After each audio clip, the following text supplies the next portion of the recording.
दिपा मिसमा चाहिँ बिहानै उठेर मेकअप गरेर पढाउन जाने एनर्जी हुँदैन, सो म यस्तै टुटाफुटा आउटफिट अफ द डे गरेर चाहिँ पढाउन जान्छु। हिजो चाहिँ 2वटा ग्रुपको प्रोजेक्ट आइडिया सकिएको थियो र आज 2वटा ग्रुपको बाँकी थियो। सो फर्स्ट ग्रुपको आइडिया थियो एजुकेसन नेपाल र सेकेन्ड ग्रुपको प्रोजेक्ट थियो स्कुल म्यानेजमेन्ट सिस्टम।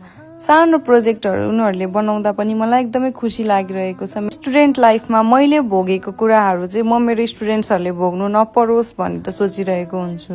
महिनामा एकचोटि हामी केटीहरूले बिरामी हुने दिन त आउँछ नै हो। मलाई पनि आज बिहान सन्चो चाहिँ थिएन, तर पनि म स्टुडेन्ट्सहरूले मलाई पर्खिरहेको छन् भनेर पढाउन गएको थिएँ।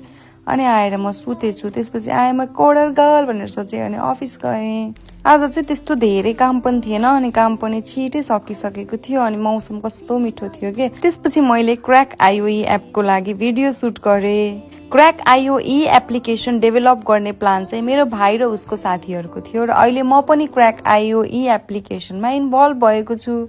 हामीले यो एप रिभिल नगर्नुभन्दा पहिला नै यसमा एकदमै राम्रो डाउनलोड्स आइसकेको थियो, so we decided to reveal it.